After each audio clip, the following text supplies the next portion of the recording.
Alright, so it's now the next day. So I want to make it so this thing can connect to the base for Kongou.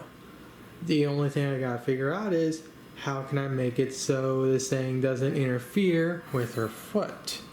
Because when this thing's turning, it can interfere with her foot. So I need to make sure I make it X amount of distance apart from the actual base so it doesn't interfere when it's steering. Unfortunately, the one thing I initially wanted to do with the original car I had was to make this thing relatively short. That way so it doesn't impede on anyone.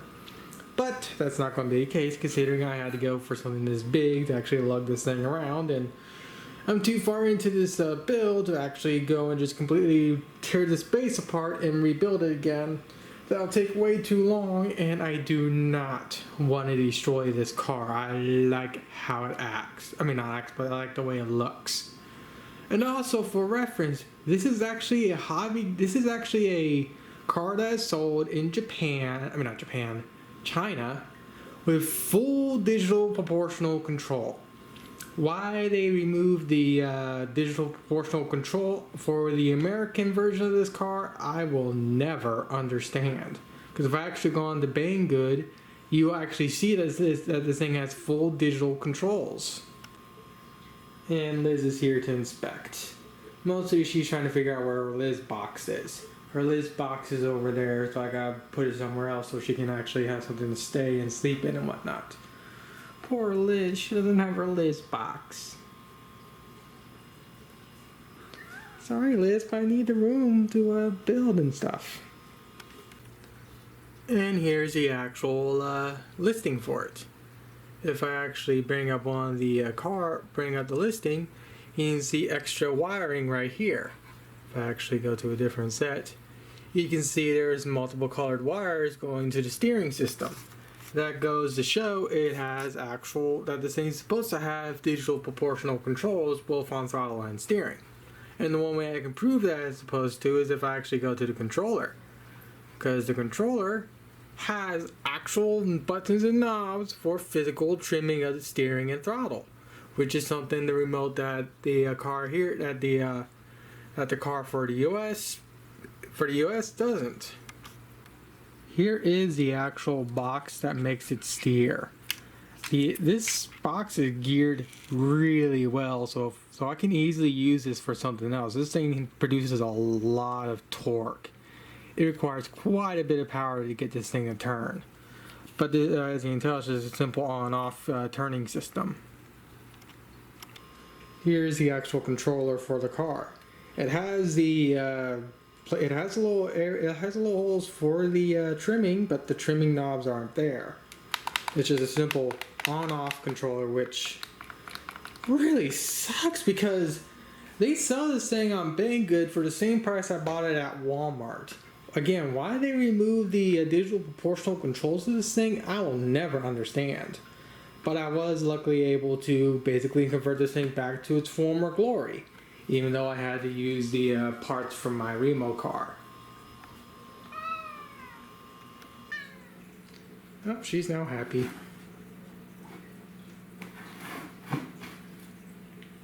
She doesn't have her Liz pad, but she has her Liz box.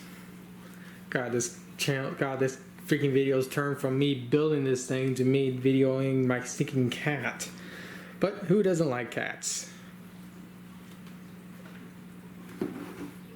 Especially ones that like sleeping in boxes constantly. Okay, I'm not going to bore you anymore with a cat. I'm going to come back when I get this figured out. Alright, so I want to start off by apologizing for the videos I uploaded. I did not intend to have whatever the video editor I was using, which I forget what it is off the top of my head right now. I didn't expect it to go stupid on me. So, yeah.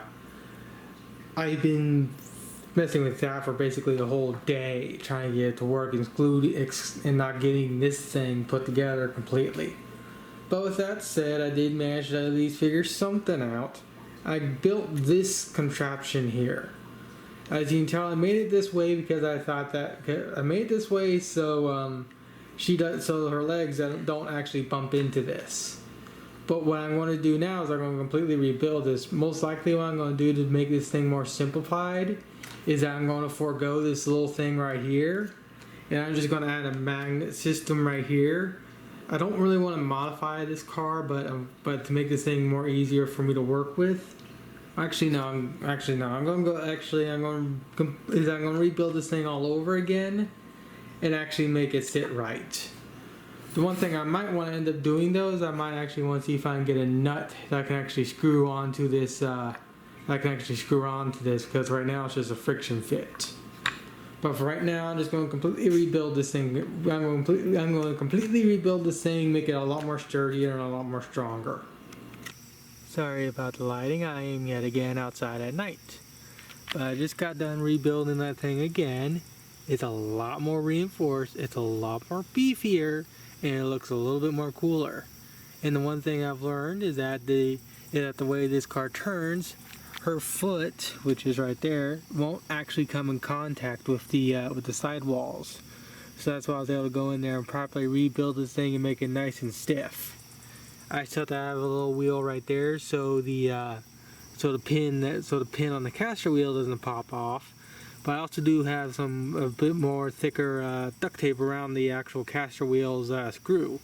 So it's kind of just sitting there via friction fitting, but it seems to work just fine. And of course if I give it a little bit of throttle,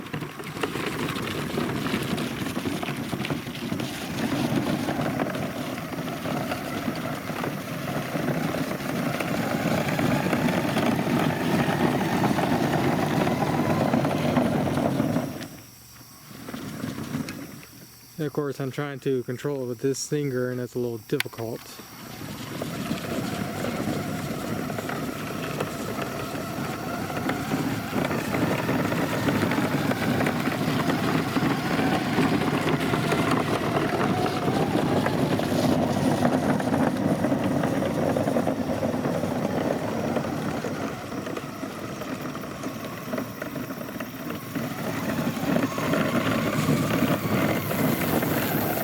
The battery only had about a 30-minute charge, and it just croaked.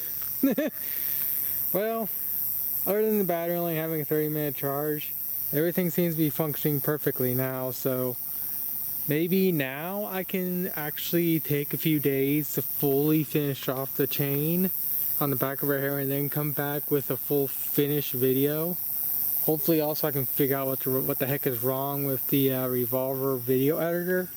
Because again, I really want to use that, but I can't use it because it doesn't record, because it doesn't allow videos being captured from this camcorder to actually have audio for some stupid reason. So with that said, I'm going to do some more off-camera testing, making sure this thing still fully functions as it should. I won't run into any issues.